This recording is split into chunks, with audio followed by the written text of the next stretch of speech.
The meeting room on Station Kepler 7 was cold and white, like the inside of a machine.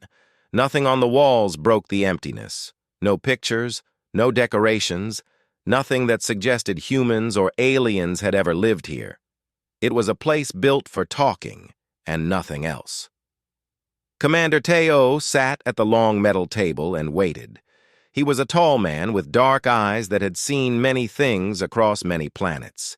His uniform was clean but worn, with small marks that told stories of places he had been. Next to him sat Dr. Hai Wan, a woman whose face showed her mind was always working, always thinking about problems that most people could not see. Behind them stood Master Chief Jiho, whose body was hard and strong from decades of military service, and Engineer Min Q, who had calloused hands and an expression that suggested he understood how things worked in ways that others did not. Then the Voxthani walked in. They moved in a way that was strange to human eyes. Their bodies were tall and thin, with skin that seemed to shift color like water reflecting light. Each of them had 3 eyes, arranged in a triangle on their faces. The lead Voxthani was named Kiral, and she was ancient by her species' standards. Her skin held colors that the others did not have, deeper purples and golds that spoke of her long life and high position. Behind her came 2 other Voxthani, and their skin held lighter colors, suggesting they were younger or held less important positions in their world. Kiral moved to the opposite side of the table and lowered herself into a chair that had been made to fit her body. Her 3 eyes fixed on Teo, and when she spoke, her voice was smooth like silk, sliding across metal.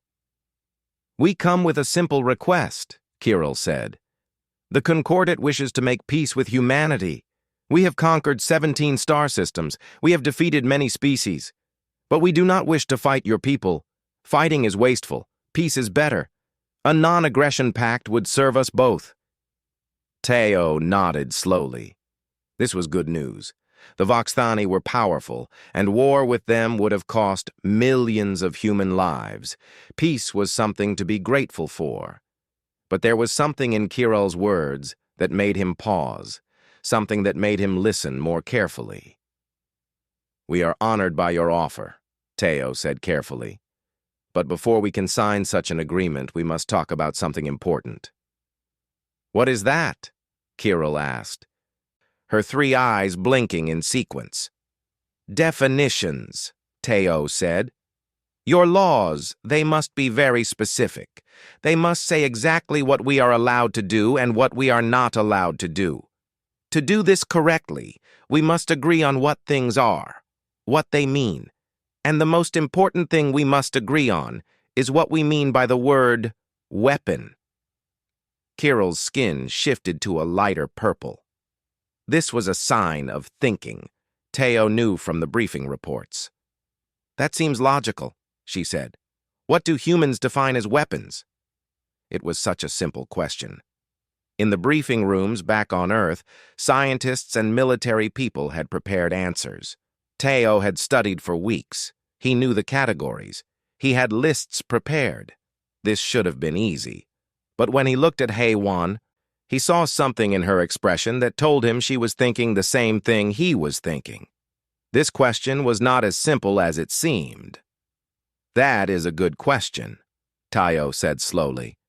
"But the answer is more complicated than I think you understand. I will need time to prepare a complete list. I will need to talk to my people, to make sure we include everything. If we miss something, your treaty might have holes in it. We do not want that."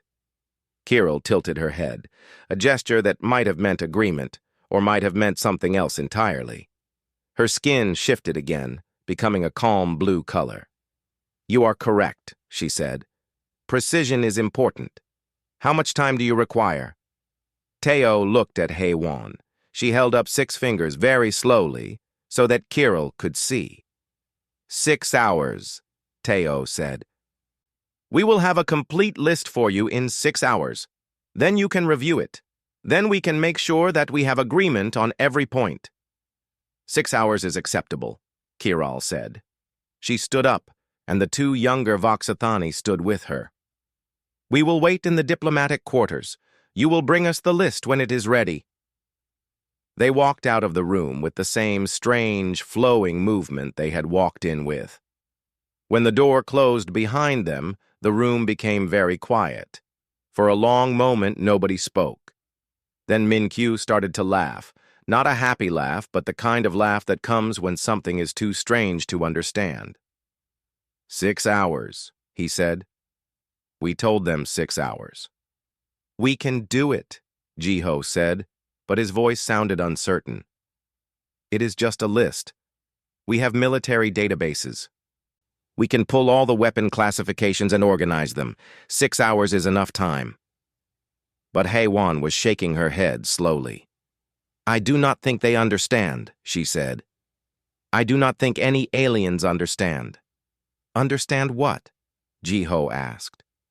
Hye-Won turned to look at them all. Her dark eyes were serious and intelligent, but they also held something that looked like sadness. What humans really are, she said quietly. What we have learned to do. What we have learned to make into weapons. Teo felt something cold move through his chest. He understood what Hye-Won was suggesting. It was a thought that had started in his mind the moment Kiral asked the question, but he had pushed it away. Now it came back, stronger and harder to ignore. Come on, he said to the group. We have work to do. Let's go to the conference room and start making our list. But as they walked through the corridors of the space station, Teo found himself thinking about hammers and pencils and words and all the other ways that humans had learned to hurt each other across the long history of their civilization. He thought about how creative humans could be when they wanted to hurt someone. He thought about how there seemed to be no limit to human ingenuity when it came to finding new ways to cause damage. The 6 hours suddenly seemed like both too much time and not nearly enough time to explain something so large and so terrible and so essentially human that it might take forever to say out loud. They had 6 hours to explain what humans really were, and Teo was beginning to understand that this might be impossible. How do you tell someone from another world that your species can turn anything into a weapon?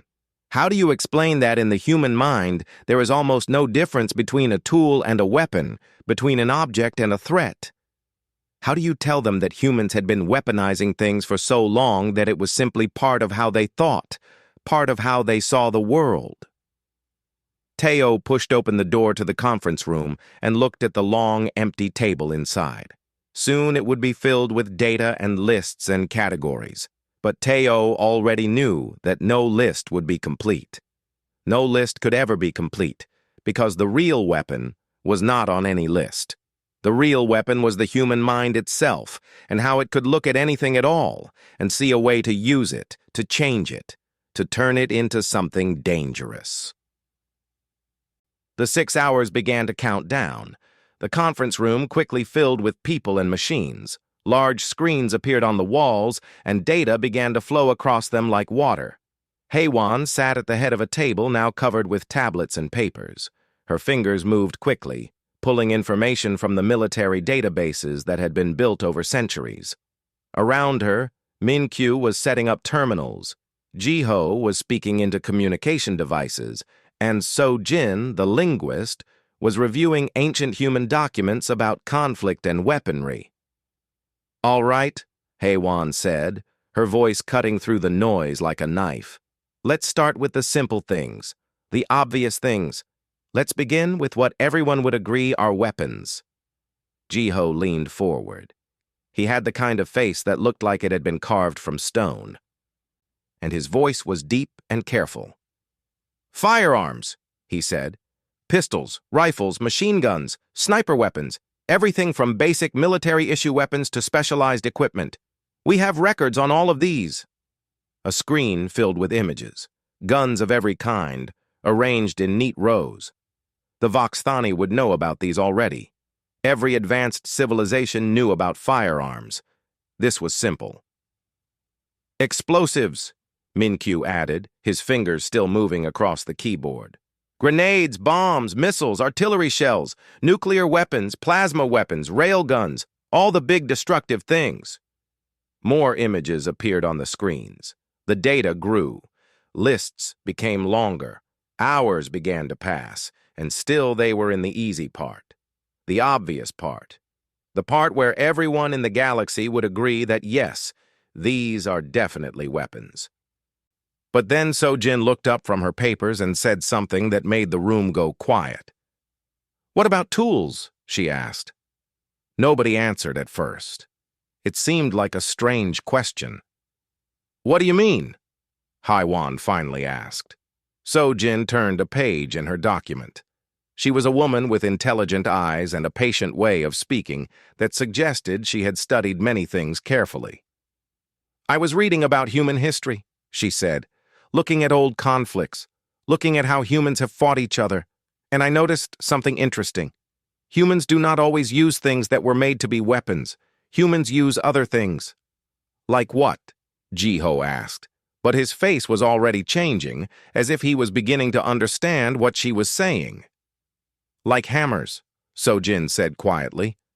"A hammer is made to build things, to hit nails into walls, to construct. But in human history, there are many examples of humans using hammers to hurt other humans, to kill other humans." Minkyu stood up and started walking back and forth. "A wrench," he said. "An industrial wrench can be swung. It has weight. It has a hard edge. A human could cause severe injury with a wrench." "A crowbar," Jiho said, his voice becoming quieter. "A screwdriver. Any tool that has weight and a hard surface. Any tool that is sharp." Haiwan was typing quickly now, her face becoming more serious. "We need to add a category," she said. "Tools that could be weaponized." "But that is almost everything," Sojin said softly. "Almost every tool can be used to hurt someone if a human wants to hurt them. The question becomes not what can be a weapon, but what cannot be a weapon." The room fell silent as they all understood what she was saying.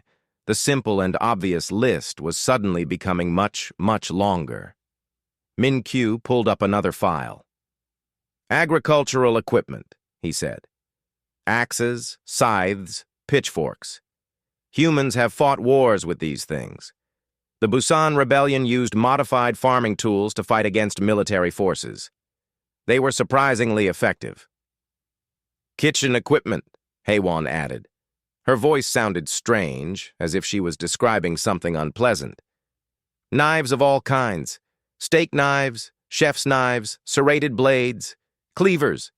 Any kind of sharp object that a human can hold in their hand."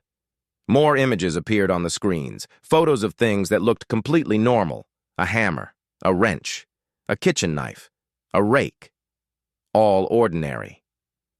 All things that humans used every day for normal purposes. But now they were being listed as weapons. "This is more complicated than I thought," Jiho said.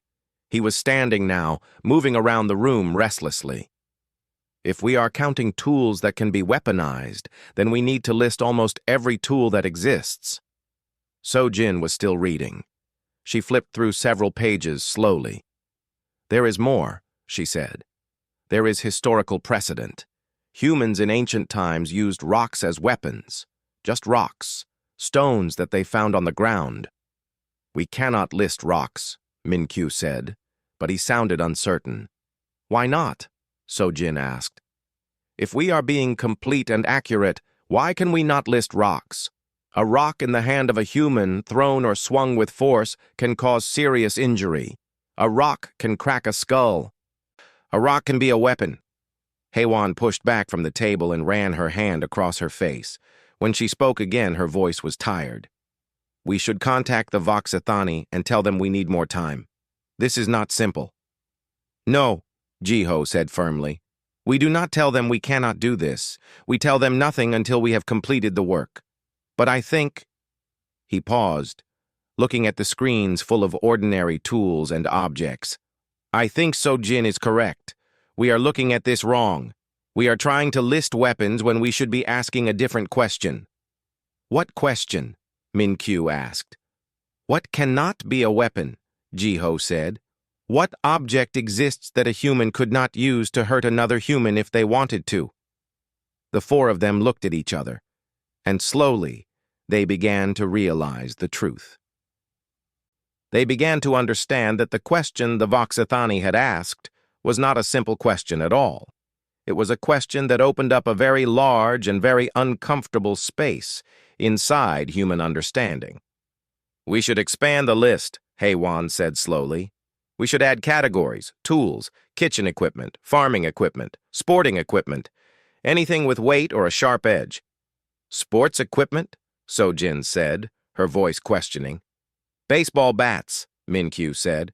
Pool cues, bowling pins, golf clubs, all things that are used for games, but all things that could hurt someone if used differently. Haywan typed all of this into the growing document. The list was becoming longer and longer. What had started as a simple list of military weapons was now becoming something much larger and much more disturbing. Because it was becoming clear that almost anything could be added to this list. Almost anything could be turned into a weapon if a human wanted to turn it into a weapon. Hours were passing. They were not even halfway through the time that had been given to them, and already the list was growing beyond what any of them had expected. We should keep going, Jiho said. He sat back down at the table. We are not finished yet. There are more categories. There are always more categories with humans. So Jin nodded and went back to her reading. Minkyu returned to the keyboards. Haiwan continued typing, her fingers moving faster and faster, as if the more items she added to the list, the more the truth would become clear. And slowly, gradually, it did become clear. It became clear that asking what humans define as weapons was almost the same as asking what humans define as objects, because for humans, almost everything could be both at the same time.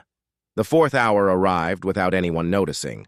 The screens had become almost impossible to read because so much information was displayed on them. Lists overlapped with other lists. Categories sprawled across multiple pages. The simple military weapons that had seemed like enough to cover the topic were now just a tiny portion of an enormous document. Minkyu stood up and stretched. His back made sounds as he moved, and he winced. This is getting out of control, he said, looking at the screens. We have listed almost 3,000 items now, and we are still not finished. What else is there?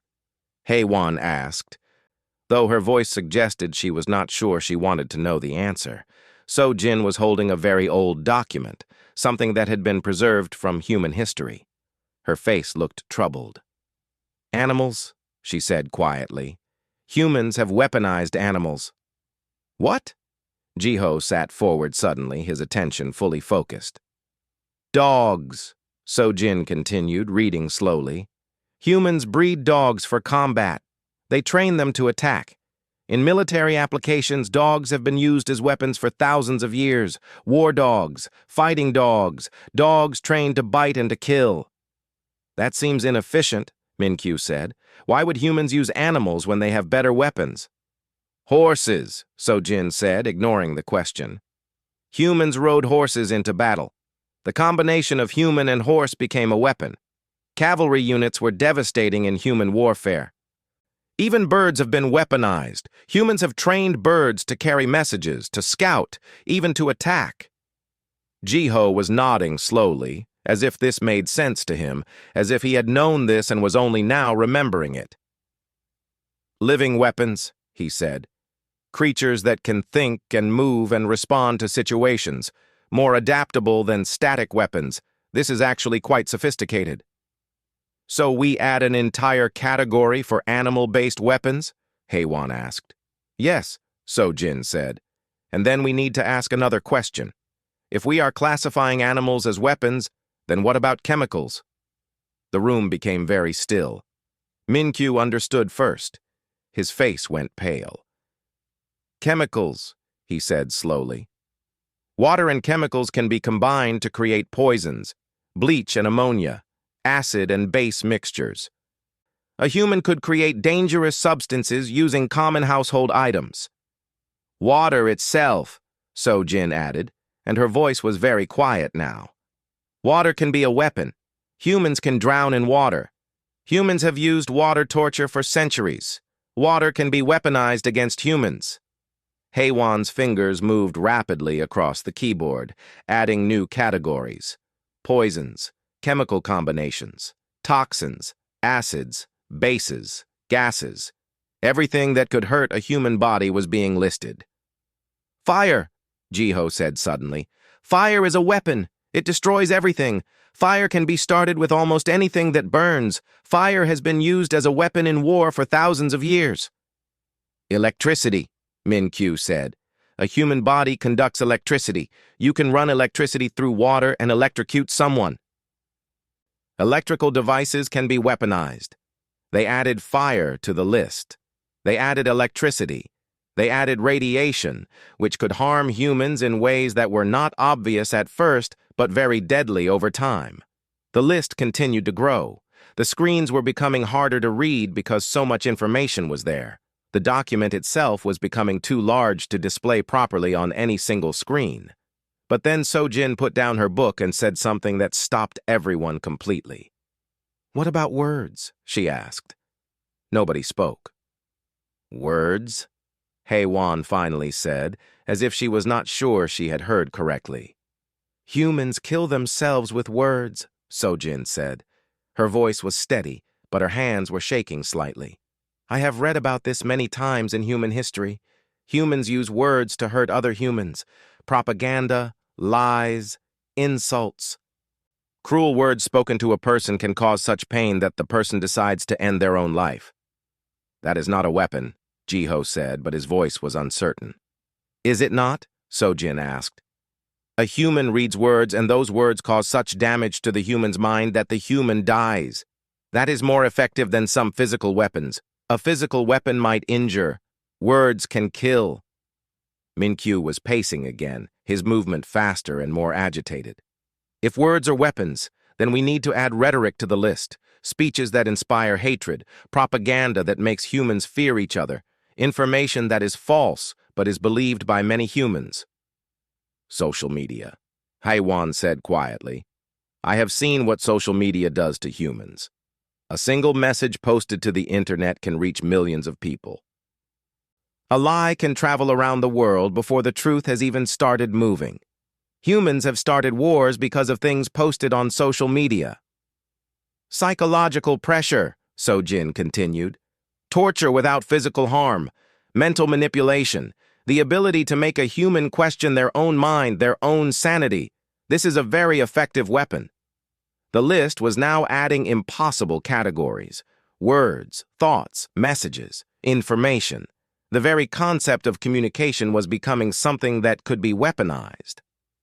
"Silence," Sojin said, her voice barely above a whisper. "Humans can be hurt by silence, isolation, being ignored. Humans need connection with other humans. Deprivation of that connection can cause severe psychological damage." Jiho stood up and walked to one of the screens. He looked at the endless list of items and concepts and categories. "This is not about listing weapons anymore," he said. "This is about understanding what humans are, and I'm not sure I want to understand that." "We have to," Heywan said. "We promised the Voxathani a list. We have 2 more hours. We need to include everything we can think of." But as they looked at what they had created, as they looked at the enormous document that filled screen after screen, they began to understand something frightening. They began to understand that the question the Voxathani had asked was not a simple question. It was a question that revealed something dark and essential about humanity itself. Humans did not think about the world in terms of objects and uses in separate categories. For humans, every object was potential.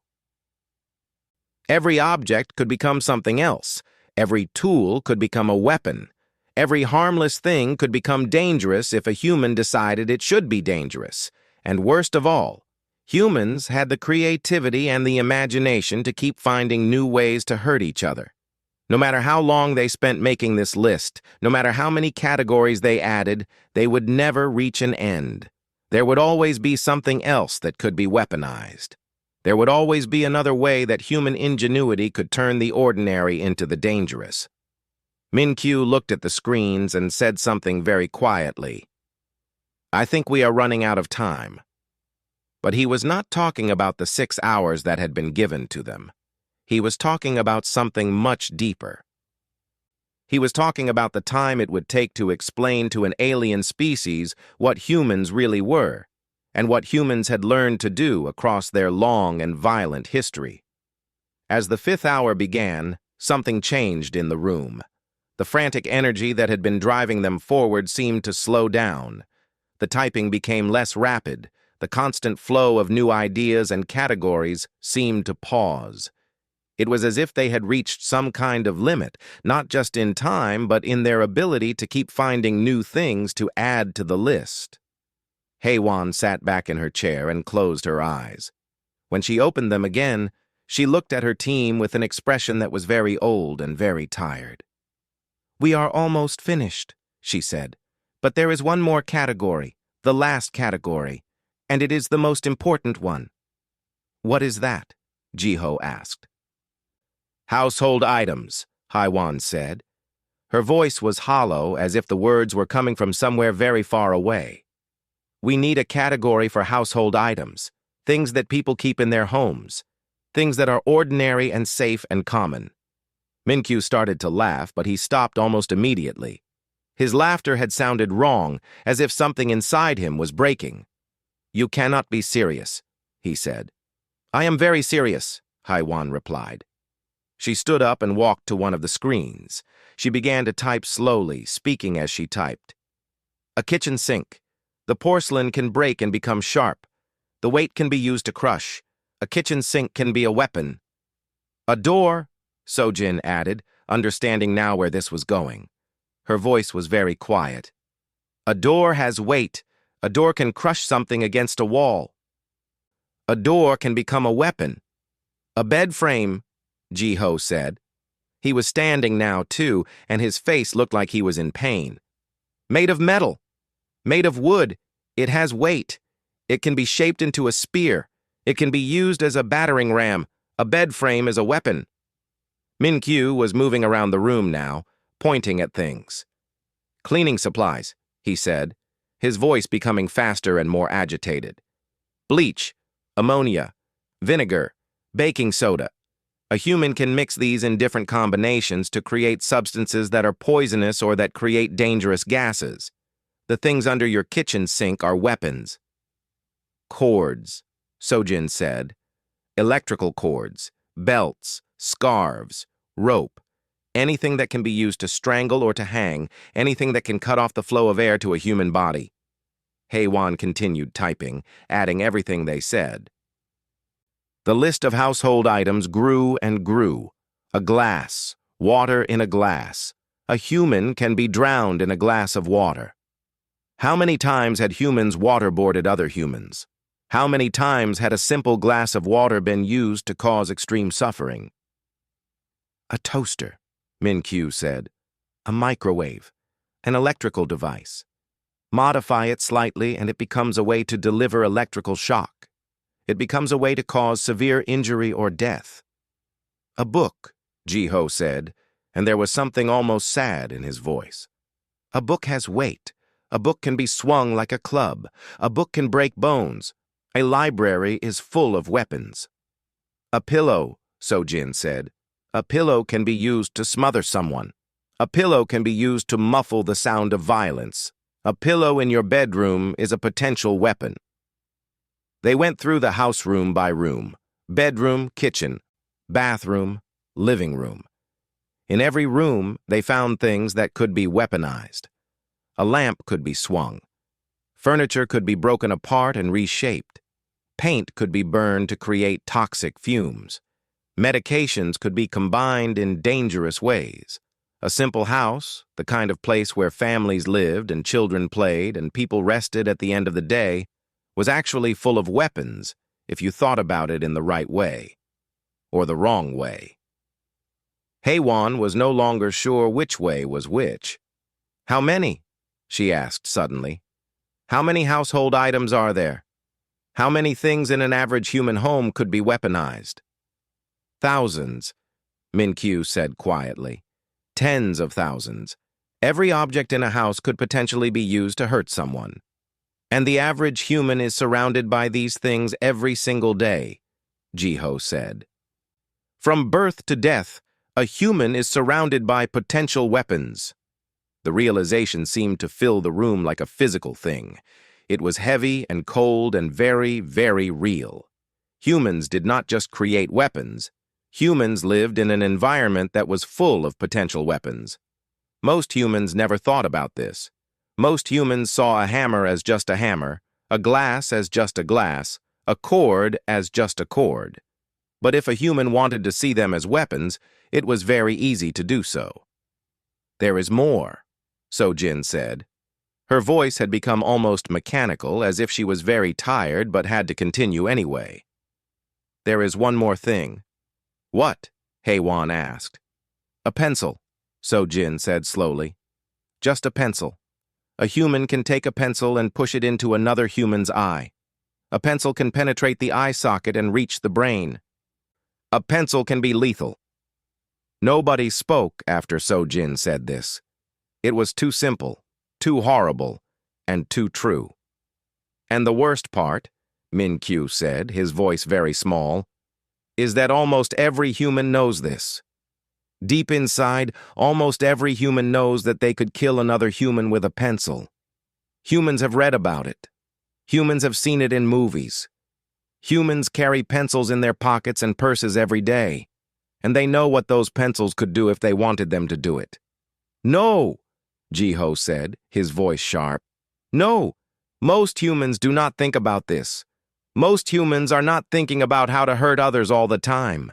That is not how most humans are. But they could, Sojin said. That is the point. A human could. A human is capable of taking almost any object and using it to harm another human. It requires creativity and determination, but it is possible. That is what makes humans different from other species. That is what makes humans dangerous. Haewon looked at the document that filled the screens.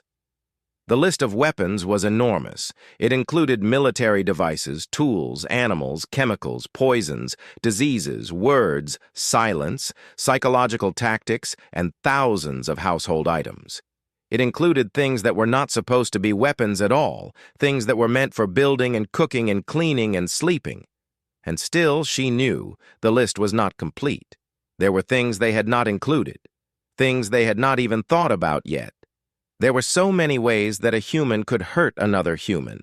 There were so many ways that human creativity could turn the ordinary into the dangerous. She looked at her team. They all looked the same way she felt. Sad, tired, frightened, because they were beginning to understand what this list really meant. They were beginning to understand what it meant to be human in a way they had never understood before. One more hour remained, and then they would have to present this terrible list to the Vox Thani and try to explain what these items meant. They would have to try to explain what humans really were. The final hour moved very slowly, like a patient watching a clock. Haewon sat at the table and looked at what they had created. The document was so large now that even the most powerful computers on the station were struggling to display it properly. Multiple screens had been filled with information. Categories overlapped. Lists extended far beyond what anyone could reasonably be expected to read in a single sitting. It was a map of human violence.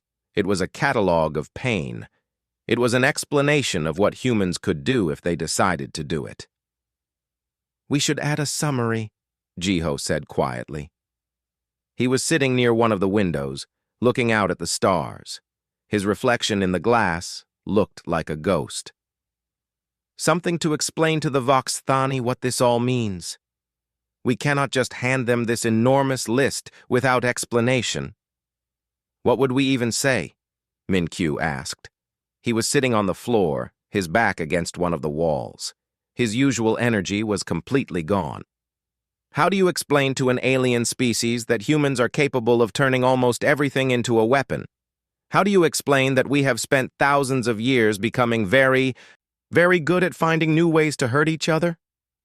So Jin was still reading documents, but she was reading more slowly now, and there was less urgency in her movements. I think we should tell them the truth, she said. We should explain that humans have evolved in a way that makes them extremely adaptable. Humans can see problems and solve them. Humans can see objects and reimagine them. This is a survival skill that has served humans very well for many thousands of years.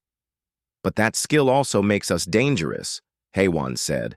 That skill means that we can turn anything into anything. If a human wants to hurt someone, a human can almost always find a way to do it. Weapons become irrelevant because everything is a potential weapon if a human decides it should be. Jiho turned away from the window. His face was very serious. I think we need to tell them something else too, he said. Something that is more important than the list itself. What is that? Haywan asked.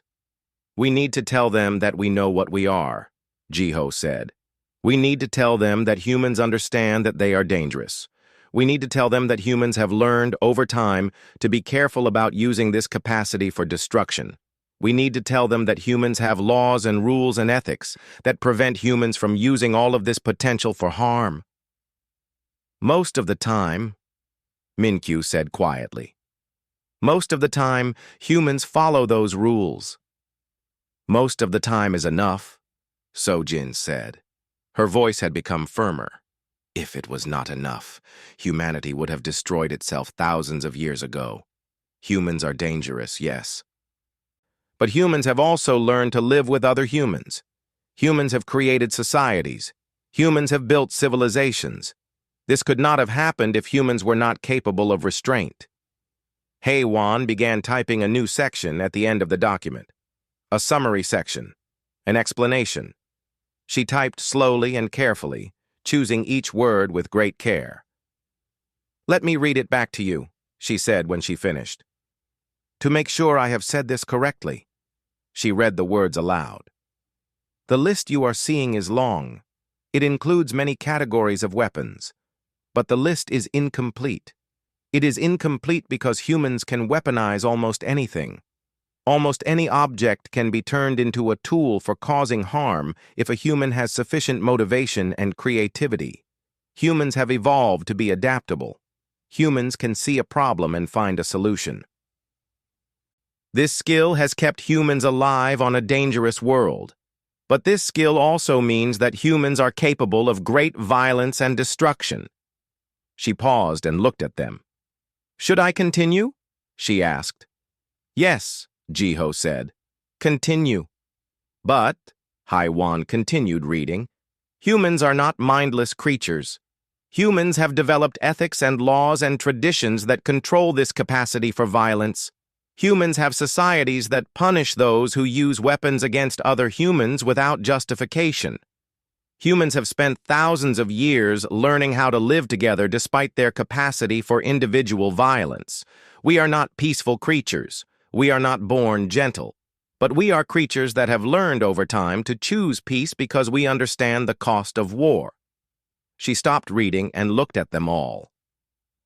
Is that accurate? She asked. It is, Sojin said slowly. But it is incomplete. There is one more thing that needs to be said. What is that? Haywan asked. That we are not just weapons, Sojin said. Her voice was strong now, filled with something that might have been pride or might have been defiance. That humans are not just capable of violence. Humans are also capable of extraordinary creation. Humans have created art and music and literature. Humans have built bridges and cities and sent machines to explore other planets. Humans have created systems of law and ethics that try to protect the weak. Humans are complicated creatures. We are dangerous, but we are also capable of great beauty. Haywan typed this addition to the document. When she finished, she looked at the time. 55 minutes remained until the 6 hours were completed. 55 minutes until they would have to present this to the Vox Thani, and try to explain what it all meant. "I think we are ready," HFY said. She looked at each member of her team. "I think we have done what we can do. We have created a list. It is not a complete list, but it is a thorough list. It is an honest list, and we have tried to explain what it means to be human." Minkyu stood up slowly. "Do you think they will understand?" he asked. "I do not know," Jiho said. "Understanding something and accepting something are not the same thing. They might understand what we are, but whether they will accept us as partners or see us as a threat, that is a different question." "There is only one way to find out," Sojin said. She moved toward the door. "We should go to the diplomatic quarters. We should present the list. We should tell them what we have learned." HFY saved the final document and sent it to a portable data device. The document was enormous, but it was complete as it could be. It held all the work of the 6 hours. It held the result of their honest examination of what weapons meant to humans. They walked out of the conference room together, 4 humans carrying the truth about their species toward an alien delegation that had asked a simple question without understanding how complicated the answer would be. As they walked through the corridors of the station, none of them knew what would happen next. None of them knew if the Vox Thani would accept this or reject it. All they knew was that they had tried to tell the truth, and that was all they could do.